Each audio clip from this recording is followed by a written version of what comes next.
Почитувани новинари, драги велешани, денес сакам да зборувам за една тема што ме боли, тоа е спортот во Велес.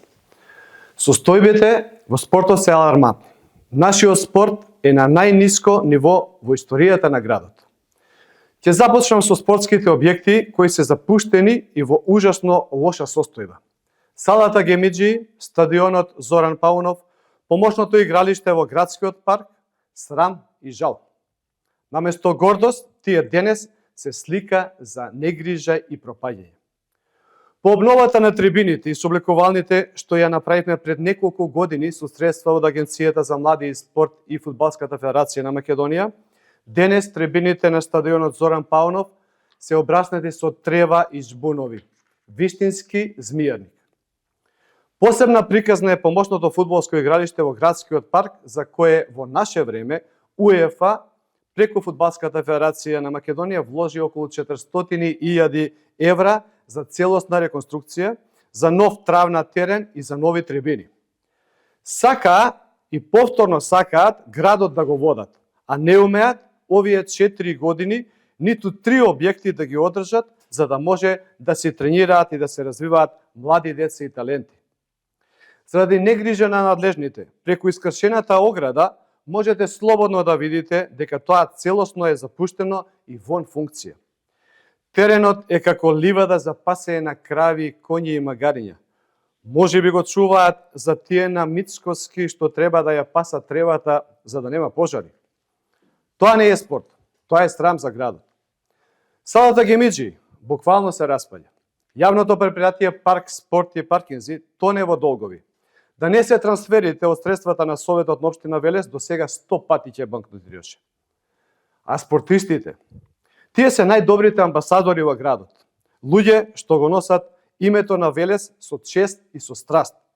Но денес тие немаат каде да тренираат, немаат услови и немаат поддршка. Фудбалскиот клуб Борец, символот на Велес, од прволигаш стана третолигаш. Наместо европска цена, денес игра со екипи од, да не ме разберете погрешно, Кривогаштани, Росоман, Обречани. Ракометниот клуб Борец срамно губеше по 50 голови разлика. Со честни исклучоци, во останатите спортови, да не ги набројувам, состојбата не е воопшто подобра. Има клубови кои добиваат и големи суми од Министерство за спорт, по неколку милиони, но наместо тие средства да се вложуваат во раст и развој на младите спортисти и локалните таленти, парите исчезнуваат без трага.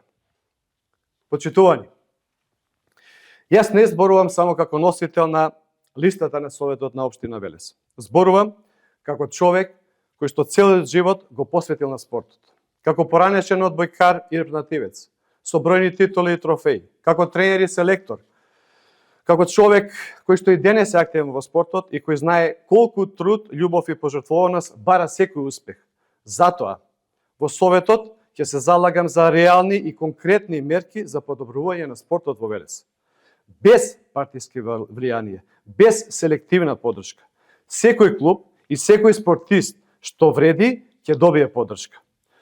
По добивањето на вашата доверба на изборите, нема како досега парите од општинскиот буџет да ги раздаваме на пропартиски граѓански организации, пред се мисли на областа на културата, за партиски културњаци да се делат доста големи и солени хонорари. Со мудри политики и силна поддршка на спортот ќе се обезбедат многу повеќе средства за спортските клубови и за врвните спортисти. Вложувањето во спортот е вложување во Велес, во младите и во нашето утре. А ќе го направиме тоа со работа, со визија и со љубов кон спортот. Ќе создадеме услови децата да тренираат, да растат здраво и да живеат спортски. Зашто без спорт нема здрави генерации, а без здрави генерации нема иднина. Велес повторно ќе стане спортски град, град на шампиони, град што создава нови генерации спортисти и победници. Велес пак ќе биде гордост на македонскиот спорт. Ви благодарам.